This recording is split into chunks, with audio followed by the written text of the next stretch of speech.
Je suis heureux d'être là parce que d'abord, il est impossible de dire non à Dominique quand elle vous demande d'être présent à un événement et donc je suis heureux d'avoir répondu à sa demande. Je suis heureux de retrouver Bertrand avec qui on a déjà débattu dans des lieux et c'était un moment très heureux. Heureux de rencontrer des jeunes qui s'engagent comme ça et des scientifiques qui ont envie de mettre la science au service de la planète. Et puis heureux aussi parce que j'adore Saint-Exupéry et donc c'est une des raisons qui fait que je suis là ce soir.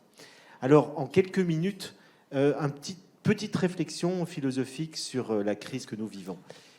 Cette crise qui est la plus grave qu'ait jamais eu à vivre l'histoire de l'humanité. On a connu des guerres, des pestes, etc. On n'a jamais connu une crise dans laquelle, pour la première fois dans l'histoire, nous pouvons rendre la vie humaine impossible sur Terre. Donc, nous avons une responsabilité énorme à l'échelle de l'histoire. La deuxième chose, c'est que cette crise, c'est une crise systémique. C'est-à-dire que c'est une crise qui fait système. On ne peut pas isoler la crise environnementale de la crise économique, des crises sanitaires, des crises de civilisation que nous traversons, de crises de vivre ensemble, des crises des relations internationales qui vont s'amplifier du fait notamment des réfugiés climatiques, etc. Donc tout est lié, tout fait système. Et la question que je me suis posée depuis des années, c'est au fond, quel est le lien entre toutes ces crises qui fait système? Et je crois que le lien, c'est que nous avons fait un choix de civilisation depuis un peu plus d'un siècle qui est entièrement orienté vers la quantité.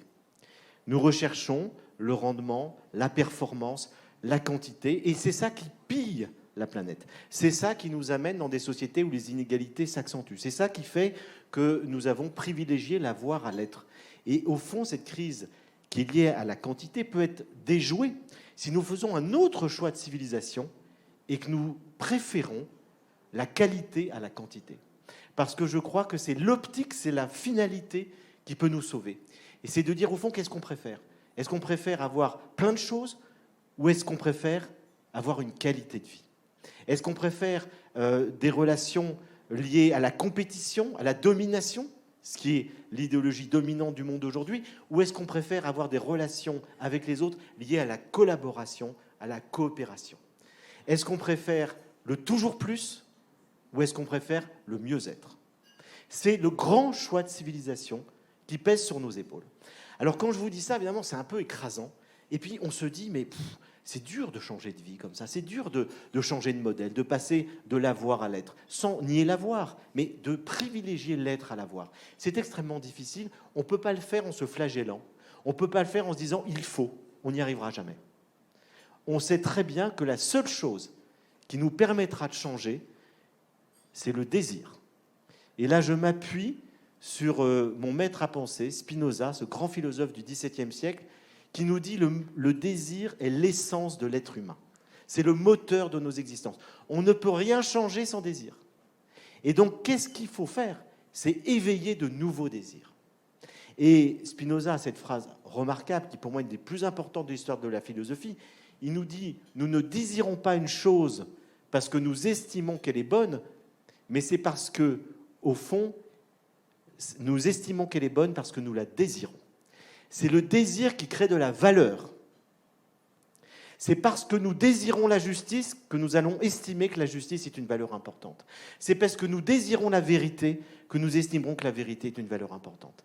C'est parce que nous désirons le respect des droits de l'homme et des femmes que nous allons nous battre pour ça. Et donc, ce qui est essentiel quand on fait un choix de civilisation, c'est d'éveiller des désirs qui nous permettront de changer. Et donc, pour moi, toute la clé est là. C'est comment faire.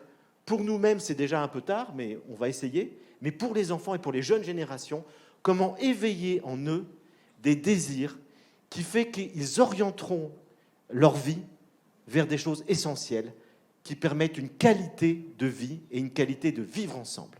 Et là où je suis assez optimiste, c'est que je vois de plus en plus de jeunes autour de moi qui ont ces désirs-là, qui ont des désirs de sobriété, qui se disent « j'ai pas envie de gagner une fortune comme mes parents, j'ai envie de vivre bien, j'ai envie de prendre le temps de vivre, j'ai envie de respecter la nature, j'ai envie de vivre en harmonie avec les autres vivants, avec les animaux, j'ai pas envie qu'on les massacre comme ça pour avoir le plaisir gustatif dans mon assiette tous les jours ».